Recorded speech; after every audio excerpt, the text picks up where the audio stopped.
Ahojte, vítam vás pri mojom ďalšom videu. V dnešnom videu sa pozrieme do opusteného kaštieľa, ktorý je situovaný v jednej malej dedinke na západnom Slovensku. Dnes je tu so mnou aj jeden špeciálny hosť. Je ním môj dlhoročný urbexový parťák, s ktorým spoločne navštevujeme opustené miesta, ktoré môžete vidieť v mojich videách. Video dnes budeme komentovať spoločne a teraz už sa poďme pozrieť na samotný kaštiel. Kaštiel je umiestnený v strede dediny a je obklopený až 10 hektárovým anglickým parkom.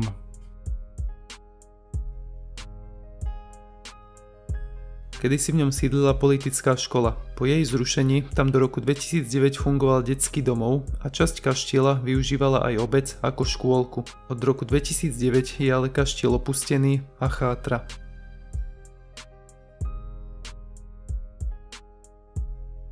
Kaštiel dal v roku 1840 postaviť Ján Tajnej.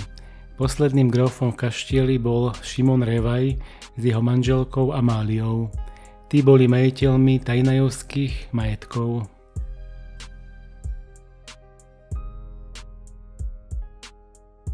Gróf Šimon bol nositeľom grófskeho titulu, ktorý získal v roku 1916 aj pre svojich synov pri korunovácii kráľa Karola v Budapešti.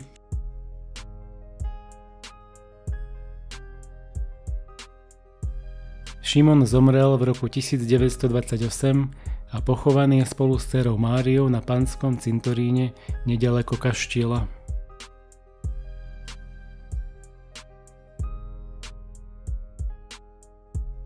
Po vypuknutí Slovenského národného povstania rodina Revaj kaštiel a dedinu opustila a odsťahovala sa do Budapešti.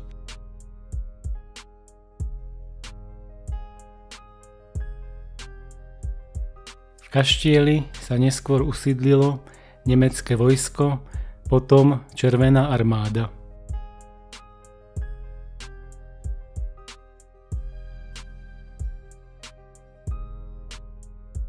Smutné je, že rodinný archív aj knižnica skončili na miestnom smetisku a nikto o ne neprejavil záujem.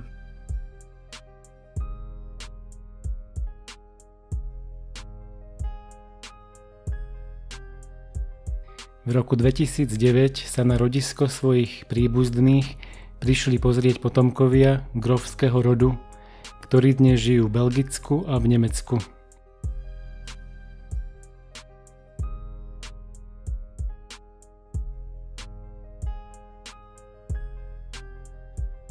Rodina o kaštiel neprejavila záujem a ani sa nepokúšala o jeho prinavrátenie. To však bola posledná návšteva vlastníkov. Odvtedy táto národná kultúrna pamiatka rapidne chátra.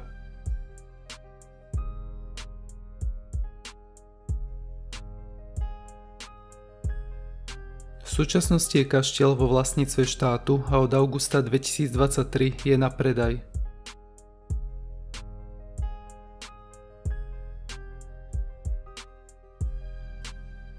V roku 2020 bola minimálna cena stanovená na viac ako 1 000 000 eur.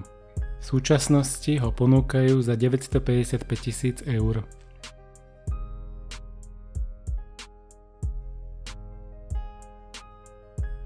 Starostka by kaštiel rada získala do vlastníctva obce, no na to samozrejme nemá dostatočné finančné prostriedky. Kaštiel by v obci využili napríklad ako domov sociálnych služieb.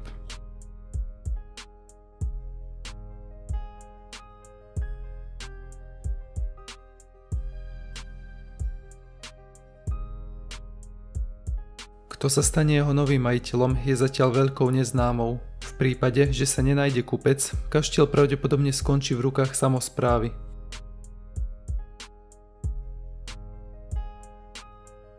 Nakoniec ešte nahliadneme do tmavej pivnice.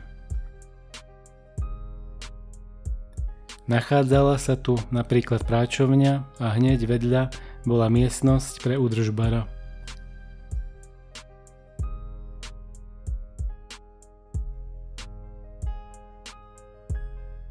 Posledná miestnosť je plynová kotolňa.